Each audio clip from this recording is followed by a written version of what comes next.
This channel does not promote any violent, harmful, or illegal activities. All content provided by this channel is meant for an educational purpose only.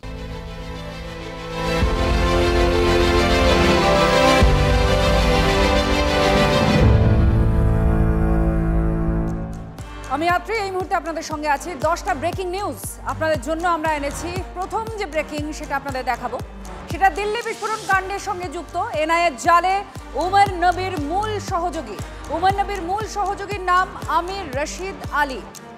দক্ষিণ বিস্ফোরণে সরাসরি যোগ রয়েছে আমির আলীর, এমনটাই জানা যাচ্ছে। আর এই আমিরের নামেই বিস্ফোরণে ব্যবহৃত হয়েছে i-20 গাড়ির রেজিস্ট্রেশন। আমির জম্মু কাশ্মীরের পম্পোরের বাসিন্দা। দিল্লি থেকেই আমিরকে গ্রেফতার করেছে এনআইএ। এবার দ্বিতীয় ব্রেকিং আপনাদের দেখাচ্ছি। দিল্লি বিস্ফোরণে এবার পাক আর বাংলাদেশ যোগ আরো স্পষ্ট হচ্ছে। কিভাবে, কি তথ্য? পাকিস্তান এবং বাংলাদেশ থেকে ভারতে বিস্ফোরক ঢুকেছে। মুর্শিদাবাদ সীমান্ত হয়ে ঢোকে বিস্ফোরক, এমনটাই সূত্রের খবর। আর বিস্ফোরণের আগে বৈঠক করেছে লস্কর কমান্ডার, এমনই সূত্রের খবর। আনসারুল্লাহ বাংলার প্রতিনিধিরা ওই বৈঠকে ছিল বলে জানা যাচ্ছে। এনআইএর নজরে এখন মুর্শিদাবাদ সহ সীমান্তবর্তী একাধিক জেলা। এবার নেক্সট ব্রেকিং, নদিয়ার হাঁসখালিতে 10 জন বাংলাদেশিকে গ্রেফতার করা হয়েছে। এসআইআর চলছে, আর তার মধ্যেই উমরপুর গ্রাম থেকে 10 জনকে পাকড়াও করেছে পুলিশ। বাংলাদেশিদের সাহায্য করার জন্য আরো 2 জন তারা দালাল, তাদেরকে গ্রেফতার করেছে পুলিশ। এবার 4 নম্বর ব্রেকিং চালাতে বলবো, যেটা আপনাদের সামনে। এই এসআইআর আতঙ্কের মাঝে আসছে আবার একটা আত্মহত্যার অভিযোগ। বেলডাঙ্গায় রেল লাইনে ঝাঁপ দিয়ে আত্মহত্যার অভিযোগ এসেছে। 2002 এর ভোটার লিস্টে নামের বানান ভুল আছে, আর সেই জন্য আতঙ্কে ভুগছিলেন, এমনটাই দাবি করছে পরিবার। এরপরের ব্রেকিং আপনাদের জন্য, 29 জন বাংলাদেশি মৎস্যজীবী সহ একটা ট্রলার আটক করা হয়েছে। ফ্রেজারগঞ্জে আনা হয়েছে আটক মৎস্যজীবীদের, এবং মৎস্যজীবীরা বাংলাদেশের কক্সবাজারের বাসিন্দা। ধৃতরা মৎস্যজীবী নাকি অনুপ্রবেশকারী নাকি অন্য কোনো নাশকতার ছক ছিল, তাদের এই পুরোটা এখন খতিয়ে দেখা হচ্ছে। এরপরের ব্রেকিং আপনাদের দেখাবো 6 নম্বর ব্রেকিং। আবার বাংলাদেশ অশান্ত, ইউনূসের বিরুদ্ধে রোষের আগুন জ্বলছে বাংলাদেশে। পরপর মোহাম্মদ ইউনূসের গ্রামীণ ব্যাংকের শাখায় আগুন ধরিয়ে দিয়েছে উত্তেজিত জনতা। রাজশাহী, গাজীপুরে ইউনূসের বিরুদ্ধে স্লোগান দিয়ে মশাল মিছিল বের করেছে বিক্ষোভকারীরা। খালেদা জিয়ার বিএনপির শক্ত ঘাঁটি বগুড়াতে ইউনূসের গ্রামীণ ব্যাংকে আগুন। ভস্মীভূত হয়ে গিয়েছে রাজনগরের মৌলভী বাজারের ট্যাংরা বাজারের শাখাও। এদিকে গাজীপুরে গ্রামীণ ব্যাংকের শাখায় পেট্রোল বোমা ছোড়ার অভিযোগও উঠেছে, এতটাই উত্তপ্ত। এবার 7 নম্বর ব্রেকিং, সেটাও বাংলাদেশ সংক্রান্ত। কাল হাসিনার মানবতা বিরোধী মামলার রায় ঢাকার বিভিন্ন এলাকায় সেই জন্য কড়া নিরাপত্তায় মুড়ে ফেলা হয়েছে। রায়ের ঠিক আগে বাংলাদেশে একাধিক গ্রামীণ ব্যাংকে আগুন লেগেছে, আগুন ধরিয়ে দিয়েছে উত্তেজিত জনতা। সেই ব্রেকিং আপনাদের দেখালাম। রাজশাহী, গাজীপুর, বগুড়া, সেখানে আগুন জ্বলে। এবার 8 নম্বর ব্রেকিং, খেলার খবর। জঘন্য পিচ আর লজ্জার হার হলো ইডেনে। দক্ষিণ আফ্রিকার বিরুদ্ধে হেরে গেল ভারত। আড়াই দিনেই শেষ প্রথম টেস্টে 124 রান তাড়া করতে নেমে 93 রানে শেষ হয়ে যায় ভারত। এবার 9 নম্বর ব্রেকিং, যেমন পিচ চেয়েছিলাম ঠিক তেমনই পেয়েছি। ইডেনের পিচ বিপজ্জনক ছিল না। ভারতের কোচের মন্তব্যে অবাক দেশ বিদেশের প্রাক্তনরা। যেমন পিচ চেয়েছিলেন তেমনই পিচ পেয়েছেন, ভারতের কোচের মন্তব্য, অথচ ভারত হেরে গেল। এবার লাস্ট ব্রেকিং, 10 নম্বর ব্রেকিং। আমি মেসির ফ্যান, মেসি সেরা বললেন বিশ্বকাপ জয়ী জার্মান অধিনায়ক ম্যাথিউস। আজ কলকাতায় আসেন লোথার ম্যাথিউস।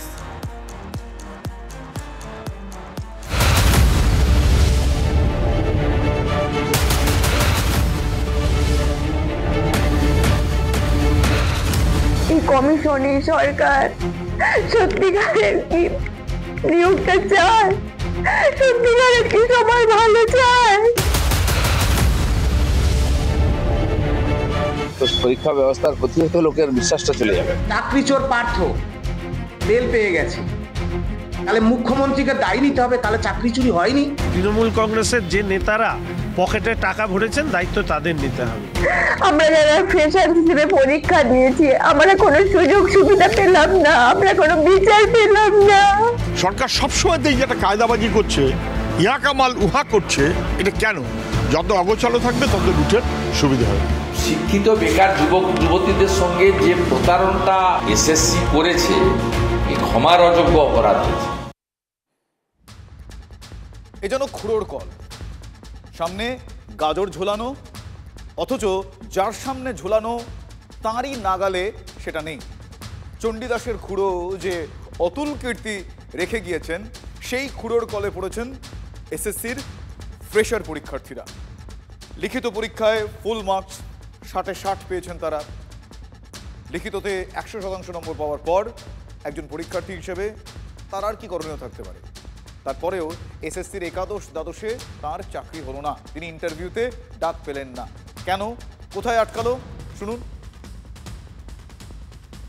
এবার ফ্রেশার্স হিসাবে পরীক্ষায় বসেছিলাম, আমি 60-এ 60ই পেয়েছি, ফুল মার্কস পেয়েছিলাম। কিন্তু এই যে রেজাল্টটা বেরোলো তা ওখানে দেখছি আমার এডুকেশনাল কোয়ালিফিকেশনে 10 ছিল, তার ওদিকে যেহেতু মার্কস পেয়েছি 60 আর এই 10-এ 70 হয়, মানে 70-এ আমাদের পরীক্ষা হয়েছিল, 70-এ 70 পেয়েছিলাম। কিন্তু কাট অফ গিয়ে দেখছি 75 দিয়েছে কাট অফ জেনারেল। আমি জেনারেল ক্যান্ডিডেট ক্যাটাগরির মধ্যে পড়ি। আমাদের এইভাবে পরীক্ষায় বসতে দেওয়ারই বা কী দরকার ছিল? জেনারেল হিসাবে যদি মানে ফুল মার্কস মানে ভারতবর্ষের ইতিহাসে কোনোদিন দেখিনি যে এরকম যে পরীক্ষায় মানে ফুল মার্কস পেয়েও সেখানে জেনারেল কাট অফের ডাক পাওয়া যায় না। এটা একটা মানে প্রহসনের পর্যায়ে চলে গেল। রেজাল্টটা দেখে নিজেই খুব শকড হয়ে গেছি যে ফুল মার্কস পেয়েও আমরা ডাক পেলাম না। ভবিষ্যৎ অন্ধকারের দিকে চলে যাচ্ছে আর কি। আমাদের ধরুন আমার বয়স প্রায় 31+, আর হয়তো মানে এই যা পরিস্থিতি বর্তমান, আর হয়তো আমরা জীবনে কোনোদিন চান্স পাবো না। শুনলেন, এটা কিন্তু একজনের সঙ্গে হয়নি, একাধিক চাকরি প্রার্থী তারা ফুল মার্কস পেয়েও এই খুঁড়োর কলে শেষ পর্যন্ত আটকে পড়েছেন।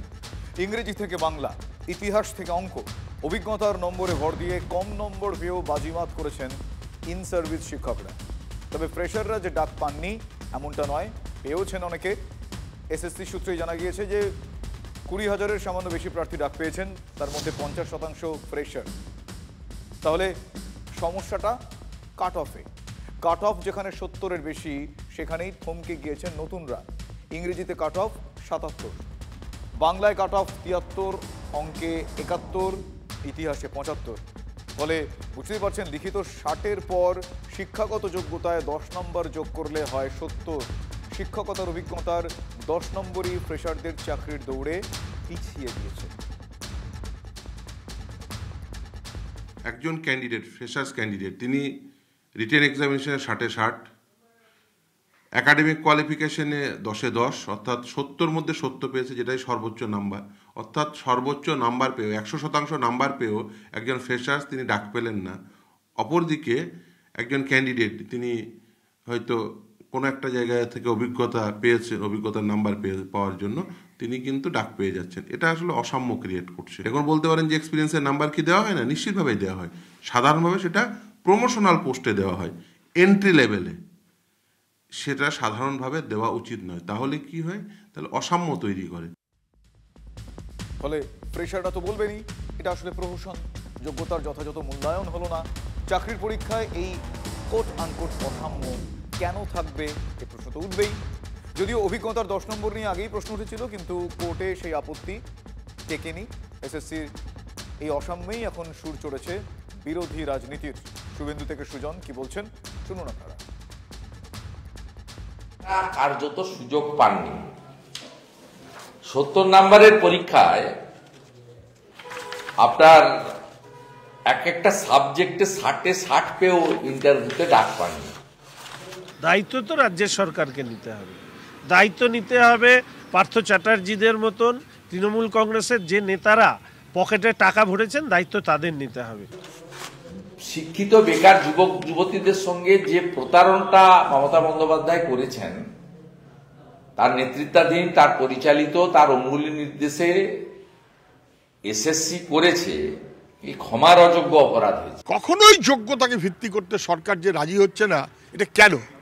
সরকার সবসময়তেই যেটা কায়দাবাজি করছে, ইহা কামাল উহা করছে, এটা কেন? যত অগোছালো থাকবে তত লুটের সুবিধা হবে। আবার ইন সার্ভিস টিচারদের একটা বড় অংশ একাদশ দ্বাদশের নথি যাচাই প্রক্রিয়ায় ডাক পাননি। আর সেই তালিকায় সুমন বিশ্বাস রয়েছেন, চিন্ময় মণ্ডল রয়েছেন, যারা পথের আন্দোলনে ছিলেন কিন্তু কেন পেলেন না ডাক? এতদিন শিক্ষকতা করে আসার সুমন, চিন্ময়রা কি তাহলে অযোগ্য? এ প্রশ্ন রাখলাম। যারা ডাক পেলেন না তারা কি কালকে থেকে অযোগ্য হয়ে গেল? কালকে থেকে যে এই অযোগ্যতার যে একটা তকমা নিয়ে তাকে ঘুরে বেড়াতে হবে, এই দায় কার? তো আছেই, যারা যোগ্য একবার পরীক্ষা দিয়ে পাস করেছিলেন, চাকরি পেয়েছিলেন, তারা চাকরি থেকে ছাঁটাই হয়ে যাচ্ছেন। এটা তো ওদের প্রতি অন্যায় হচ্ছে। 10 বছর পরে আবার পরীক্ষা দিয়ে পাস করবেই এরকম নয়। চাকরি চোর পার্থ বেল পেয়ে গেছে, তাহলে মুখ্যমন্ত্রীকে দায়ী নিতে হবে। তাহলে চাকরি চুরি হয়নি? তাহলে চাকরি চুরি না হলে চাকরি গেল কেন? তাহলে পরীক্ষার কি ব্যাপার ছিল? কেন পরীক্ষা দিতে হলো? এখানেও একটা লক্ষণীয় বিষয় দেখা গিয়েছে, যারা আন্দোলনের সামনের সারিতে নেতৃত্ব দিয়েছেন তাদের অনেকের নাম নেই। কেন পুরো ব্যবস্থাটাই হচ্ছে দুর্নীতিযুক্ত। ফলে এদের পেছনেও কোনো ভিন্ডিকটিভ আচরণ করা হয়েছে কিনা এই বিষয়গুলো সামনের দিনে জানা যাবে। এই প্রশ্নগুলো উঠবে, এই সন্দেহের জায়গাগুলো তৈরি হবে। তবে সুমন চিন্ময়ের ডাক না এলেও মেহবুব মণ্ডল, সঙ্গীতা সাহা ডাক পেয়েছেন। নবম দশমের নিয়োগ প্রক্রিয়াতেও অনেকেই ডাক হয়তো পাবেন, বিভিন্ন সূত্রে এমনটাই খবর পাওয়া যাচ্ছে। তারপরেও কিন্তু প্রশ্নটা থাকে, প্রশ্নটা থেকেই যায়, ওদের কি হবে? এত আন্দোলন, এত কিছু করেও যখন দেখতে পাচ্ছি কাছের মানুষগুলো তারা কাট অফ ক্লিয়ার করতে পারলো না, তাদের কি হবে? আমাদের তবু একটা চান্স থাকলো, জানি না ইন্টারভিউ আর ডেমনস্ট্রেশন দিয়ে পাবো কি না, কিন্তু যারা কাট অফটাই ক্লিয়ার করতে পারলো না তাদের কি হবে? আমি পেয়েছি, আমি যদি আমার নিজের জন্য লড়াই করতাম তাহলে হতো। আমার সেই সব বন্ধুদের কথা আমি ভাবছি যে যারা এইটাতে পাশ করলো না, তাদের জন্য কি কোর্ট ভাববে?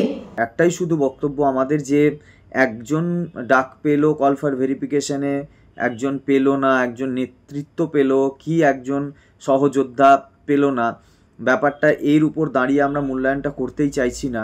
আমাদের মূল যেটা দাবি সেটা হচ্ছে 5 থেকে 6 বছর চাকরি করার পর নিরপরাধ হওয়ার পরেও একটা প্রাতিষ্ঠানিক নিয়োগ অসঙ্গতি এবং এবং এবং বিচার বিভাগের বিচারের অসঙ্গতি, এই দুটো মিলিয়ে আমরা যে বঞ্চিত হয়েছি তাতে আমাদের, বা আমরা যে ক্ষতিগ্রস্ত হয়েছি তাতে আমাদের কিন্তু কোনো দোষ নেই। পথে থেকে লড়াই করা মেহবুবদের মুখে এখন বিচারের অসঙ্গতির কথা। শুধু মেহবুব নন, কোলাঘাটের রাসমণি পাত্রকে মনে আছে আপনাদের? যোগ্য প্রার্থী হিসেবে হকের চাকরির দাবিতে মাথা কামিয়ে তিনি প্রতিবাদ করেছিলেন, নিশ্চয়ই মনে আছে। চাকরি না পেয়ে কাঁদছেন রাসমণি, বিচার ব্যবস্থার দিকে আঙুল তুলছেন, বিচার পেলাম না বলছেন। তোপটা তৃণমূল থেকে কোর্টের দিকে ঘুরে যাচ্ছে কি? এটাই কি তৃণমূল চাইছিল? কোর্টের দিকে একেবারে দায় ফেলে তারা দায়মুক্ত হয়ে যাবে? কিভাবে মানে বলবো,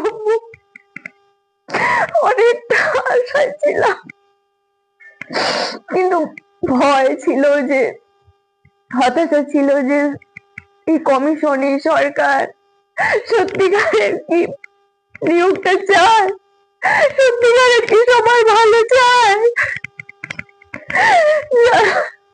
যারা যোগ্য, যাদের চাকরিটা হারিয়েছে তারা অবশ্যই পাক, কিন্তু যারা আমরা ওয়েটিং 2016 সালে আমরা যারা ফ্রেশার হিসেবে পরীক্ষা দিয়েছি, আমরা কোনো সুযোগ সুবিধা পেলাম না, আমরা কোনো বিচার পেলাম না।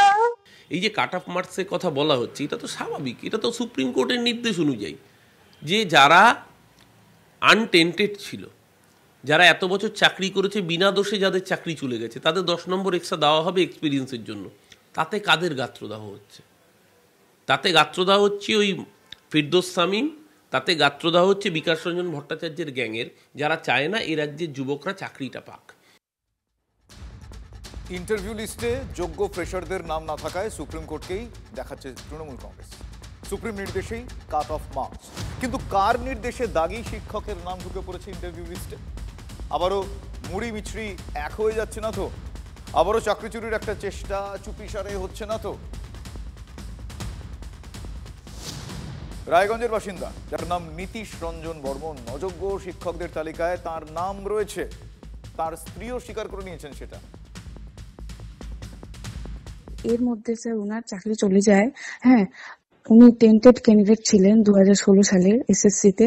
স্যার আবার কালকে আমি দেখলাম ওনার যে ইন্টারভিউ লিস্টের নাম আছে।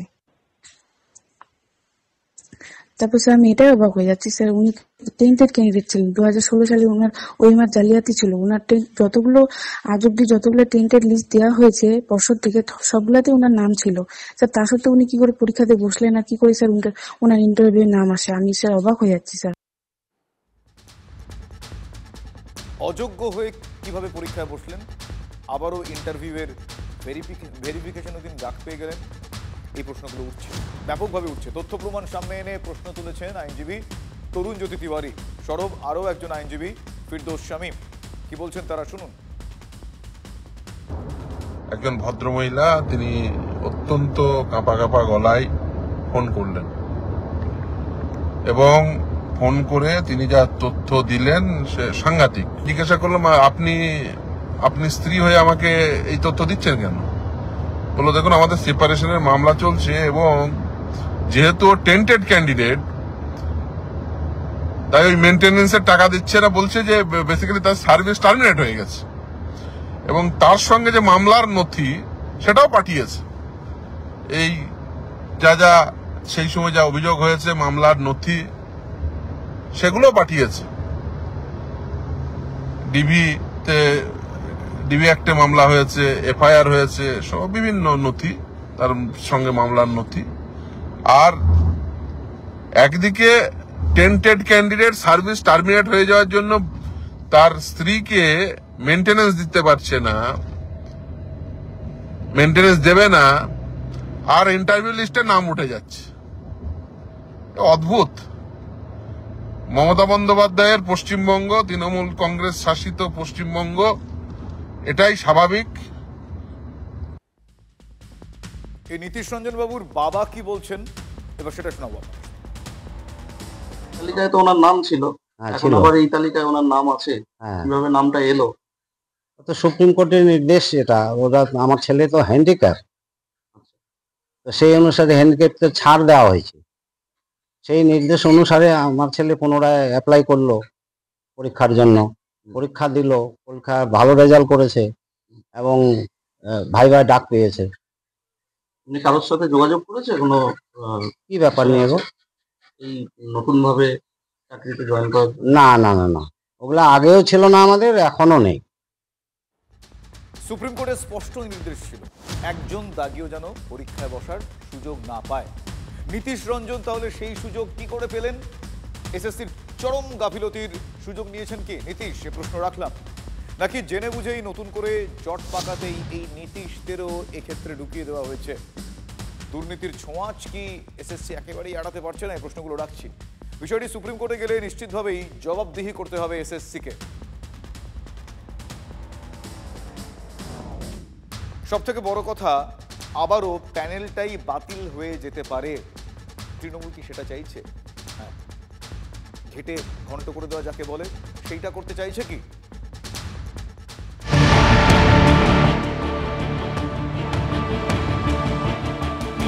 কারণ আমরা চারজনই আমাদের ডিউটি এসেছে।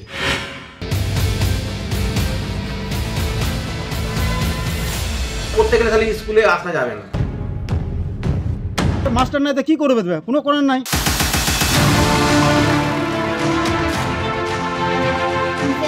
চলে গেল।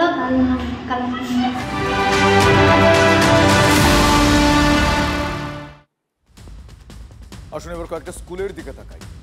স্কুলগুলো কিভাবে চলছে জানেন? বহু বছর নিয়োগ না হওয়ায় শিক্ষকের মারাত্মক অভাব সেখানে, নতুন করে সেটার বলার নেই।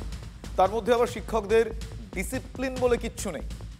মালদার হরিশ্চন্দ্রপুরের উচ্চ প্রাথমিক বিদ্যালয়ে পড়ুয়ারাই শিক্ষক। পরিস্থিতির চাপে স্কুল যায়, নিজেরাই পড়ে, নিজেরাই পড়ায়, খায়, বাড়ি চলে আসে। আসুন দেখুন। শ্রেণীকক্ষ আছে, বেঞ্চও আছে, আছে ছাত্রীরাও। নেই শুধু শিক্ষক বা শিক্ষিকা। ভুল হলো, খাতায় কলমে আছেন একজন নয়, দুজন।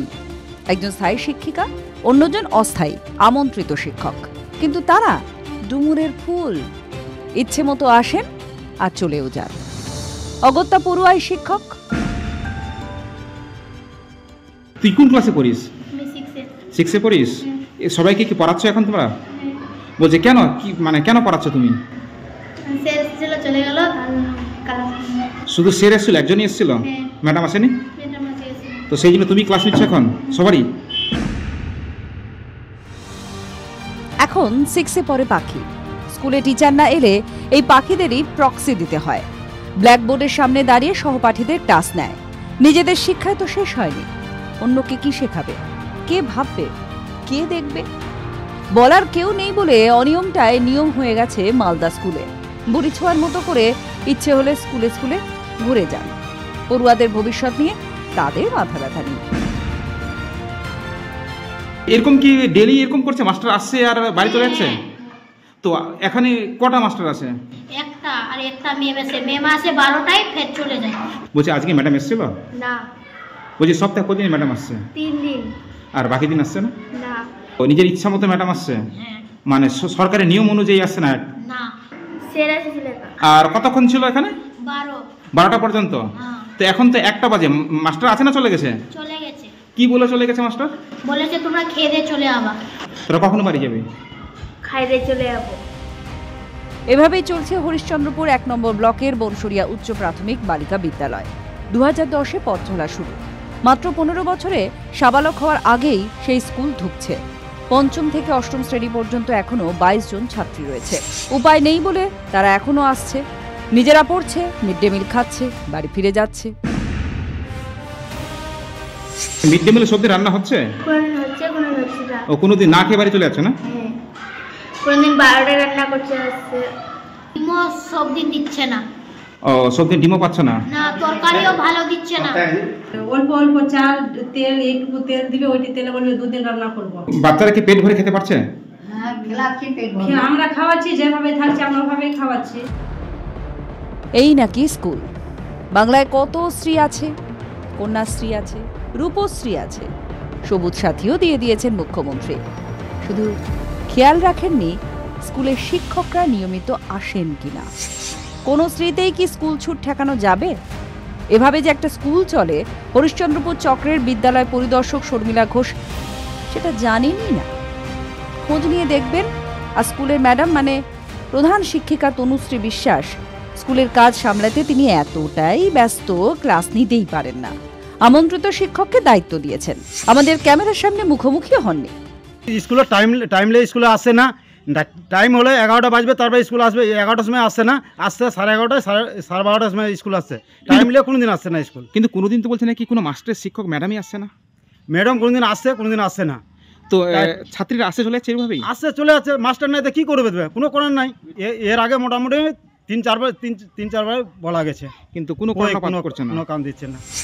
অগত্যা বলো হরি হরি বল বলে খই ছড়ালেই হলো। ছাত্রীদের ভবিষ্যৎ নিয়ে ছিরিমিনি খেলার দরকার কি? প্রেম প্রেম কথাটা ছোট্ট, শব্দটাও ছোট, কিন্তু তার জন্য যুগের পর যুগ ধরে কত কাণ্ড বলুন তো। দুনিয়ার 7ম আশ্চর্যের একটি মানে তাজমহল, সেই তাজমহলের সৃষ্টির পিছনেও তো সেই প্রেম। ধূপগুড়ির ভেমটিয়া গ্রামের শাহজাহান আলীর ইনস্টাগ্রাম পোস্টে একটা লাভ রিয়াক্ট পড়তেই হুলস্থুল। শুনুন শাহজাহানের স্ত্রী ও বোনের মুখে। অনেকদিন থেকে মেয়ের সাথে এসে করে বারণ করছি, শুনে না। আমার স্বামী ইনস্টাগ্রামে হচ্ছে ওই লাভ রিয়েক্ট দিছে একটা মেয়ের পোস্টে আর কি, স্টোরি দিছে, তো ওটা নিয়ে ঝগড়া। তো মাঝে মধ্যে মনে করেন যে এরকম হয় যে অনেকেই মেসেজ করে, তো হাই হ্যালো ওই এরকম মেসেজ একটা আসছিল আর কি। তারপরে এর আগে আমি ব্লক করে দিচ্ছি, ব্লক খুলছে, খোলার পরে আজকে আবার দেখি মেসেজ করে বলে কি হ্যাঁ হাই কি করো শোনা, এভাবে বলছে। তুমি দেখছি মেয়েটা, ও আগে যে মেয়েটার সাথে রিলেশনে ছিল ওই মেয়েটা। তো আমি বললাম যে তোর যেহেতু ওকে সন্দেহ হচ্ছে, তো তুই মেয়েটাকে ফোন করে একটা ধাওয়া টাওয়া দিয়ে বাস দিয়ে ব্লক করে দে। এরকম করে বলার পর ও আবার ফোন করে মেয়েটাকে ধাওয়া দিল, দেওয়ার পরে ব্লক করে দিল। আজকেও ধরছি, ধরার পরে তারপরে আমি ফোন করছিলাম, ফোন করে মেয়েটা আমাকে উল্টা পাল্টা কথা বলছে, তো না আমি উল্টা পাল্টা কথা বলছি, বলার পরে ওইটা নিয়ে ক্যাচাল লাগছে। প্রাক্তন প্রেমিকার সঙ্গে প্রেম, বর্তমান প্রেম সেটা সইতে নারাজ, শুরু হয় তর্কাতর্কি। রাস্তার মধ্যে চুলের মধ্যে ধরে হাঁচড়াইছে, এই যে টুটি চিপে ধরছে, তারপর পিঠের মধ্যে এরকম করে সে মধ্যে বুকাইছে, প্রচুর মারছে আমাকে, লাইটি সব ছিঁড়ে দিছি না, প্রচুর ধরে মারছে, বলে কি আমি যা ইচ্ছা তাই করবো তোর কি। এখন আমার ভাই নাকি ওকে বলছে কি যে তুইও না মেসেজ করিস, তোর মোবাইলেও না অনেক ছেলে মেসেজ করে। তো এই কথাটা বলার সাথে সাথে ও কি করলো, ওর মোবাইলটা ভেঙে দিল। বলছে কি তুমি মোবাইলে রিচার্জ না করে বাচ্চার খাবার আনো, ও বাচ্চার খাবার আনে না। এই কথা বলার পর আমার ফোন ভেঙে দিছে। আমরা ওদেরকে আটকাতেই পারছিলাম না মেয়েটাকে, মানে মারধর করতেছে সবাই, ফাঁসি হতে যাচ্ছে। তো এইরকম পরিস্থিতিতে আমি বাড়িতে ফোন করে ওর আন্টিকে বললাম যে আপনারা আসেন, দেখেন আপনাদের মেয়ে এরকম মরতে যাচ্ছে, বাচ্চাটাকে নিয়ে মরতে যাচ্ছে, এবার যদি কিছু একটা হয় আপনারা তো আমাদেরকেই ধরবেন, তাই না? খবর পেয়ে রুবিনার বাড়ির লোক এলে শুরু হয়ে যায় পরের পর্ব। তখনই রক্তারক্তি কাণ্ড। পুলিশের সামনেই মাথা ফাটে রুবিনার দিদি পারভিনের। আমার ননদ ফাটাই দিছে বালতি দিয়ে, আমাকে মারতে আসে। আমার বাচ্চা কোলে ছিল, আমার দিদি সামনে গেছে, আমার ননদ বালতি নিয়ে এসে মাথা মারছে। মেয়েটার মাথা ফাটছে যখন আমাকে মারামারি করছিল, তো তখন হয়তো তারই মানে আশেপাশের লোকগুলো যে আছে ওনারা পাথর, কেউ হয়তো পাথর মারছে। আমার দিদিকে মারছে, আমার পিসিকে মারছে, আমার দাদুর গায়ে হাত দিয়েছে। যখন ওর আন্টি আর ওর বড় বোন, মেয়েটার বড় বোন, ওরা দুজন মিলে আমাকে ধরছিল মারার জন্য, আমাকে আর আমার মাকে ধরছে। তারপর ওই পাড়া প্রতিবেশী সবাই মিলে যখন ওদেরকে ধরছে, ও সবাইকে মারতেছে। ওইখানে আবার পুলিশ ছিল। ইনস্টাগ্রামের লাভ রিঅ্যাক্টের জল গড়ালো ধূপগুড়ির হাসপাতাল পর্যন্ত।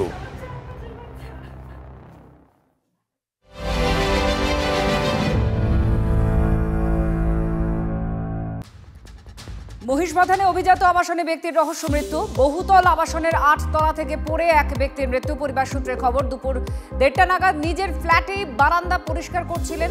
নিছক দুর্ঘটনা নাকি অন্য কোনো কারণ আছে, খতিয়ে দেখছে ইলেকট্রনিক কমপ্লেক্স থানার পুলিশ। অস্বাভাবিক মৃত্যুর মামলা রুজু হয়েছে, সিল হয়েছে ফ্ল্যাট।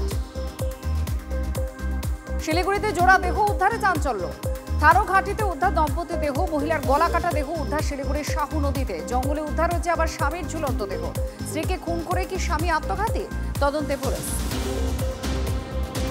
নলহাটিতে শুট আউট কাণ্ডে ত্রিকোণ প্রেমের তত্ত্ব উঠে আসছে। শুট আউট কাণ্ডে নাম জড়ালো তৃণমূল কাউন্সিলরের স্বামীর। কাউন্সিলরের স্বামীর সঙ্গে সম্পর্ক ছিল তরুণীর দাবি শাশুড়ির। বৈবাহিক সম্পর্কে অবনতির কারণে গুলি অনুমান করছে পুলিশ। গুলিতে গুরুতর জখম তরুণী সীমা খান। গুলিবিদ্ধ তরুণী একটি বিউটি পার্লারের মালিক। তদন্তে নেমে মহিলার স্বামীকে গ্রেফতার করেছে পুলিশ। এসআইআর আবহের মধ্যেই ফের গ্রেফতার বাংলাদেশি। নদিয়ার হাঁসখালি থেকে পুলিশের জালে 10 বাংলাদেশি ধৃতরা লুকিয়েছিল উমরপুর সীমান্তে। বাংলাদেশিদের আশ্রয় দেওয়ার অভিযোগে গ্রেফতার 2 দালাল। ধৃতদের মধ্যে 5 জন মহিলা। পূর্ব বর্ধমানের মশাগ্রাম স্টেশনের পাশে বিধ্বংসী আগুন। টিকিট কাউন্টারের পাশেই পড়ে থাকা প্লাস্টিকের পাইপে আগুন লেগে যায়। কালো ধোঁয়ায় ঢেকে যায় এলাকা। আগুন নেভানোর চেষ্টা চালায় দমকল। ঘটনাস্থলে যান স্থানীয় বিধায়ক। রেলেরই কাজের জন্য ওই প্লাস্টিকের পাইপগুলো দীর্ঘদিন পড়েছিল। রেলের উদাসীনতা নিয়ে প্রশ্ন তুলেছেন স্থানীয় বিধায়ক।